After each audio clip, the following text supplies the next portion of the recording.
Kejaksaan Agung bantah tuduhan soal adanya politisasi dalam kasus yang menjerat Tom Lembong. Direktur Penyidikan Jaksa Agung Muda Pidana Khusus Abdul Qohar menegaskan, tidak ada unsur politisasi dalam penetapan mantan Menteri Perdagangan Tom Lembong sebagai tersangka atas dugaan korupsi impor gula di Kementerian Perdagangan. Abdul menjelaskan, proses penyelidikan telah dilakukan sesuai prosedur dan berlangsung cukup lama. Pernyataan tersebut diungkap Abdul dalam konferensi pers di kantor Kejaksaan Agung Jakarta pada Selasa 29 Oktober 2024. Abdul juga menyebut, pengungkapan dugaan korupsi impor gula ini melibatkan 90 saksi dan telah dimulai sejak Oktober 2023 lalu. Untuk itu ia menekankan, Kejagung berkomitmen untuk tidak tebang pilih dalam penanganan setiap kasus. Abdul menyatakan, ketika ditemukan bukti yang cukup, maka penyidik akan menetapkan yang bersangkutan sebagai tersangka. Bahwa penyidik bekerja berdasarkan alat bukti. Itu yang perlu digarisbawahi.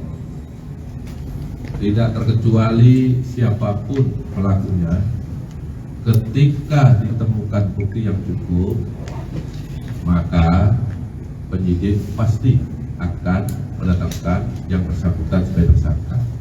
Saya ulangi, tidak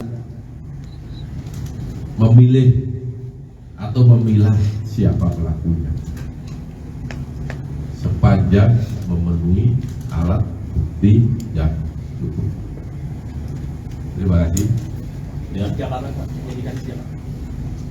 Penyidikan dalam perkara ini sudah cukup lama, sejak Oktober 2023, 1 tahun, dengan jumlah saksi sekitar 90.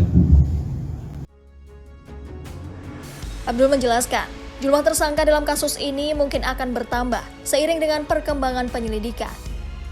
Saat ini, Kejagung telah menetapkan Tom Lembong dan Direktur Pengembangan Bisnis PT Perusahaan Perdagangan Indonesia berinisial CS sebagai tersangka. Sebelumnya, Tom Lembong diduga melakukan penyalahgunaan jabatan dengan mengeluarkan izin impor gula pada tahun 2015. Padahal pada saat itu, kondisi stok gula Indonesia mengalami surplus dan tidak membutuhkan impor gula. Kasus ini diduga telah merugikan keuangan negara sebesar 400 miliar rupiah.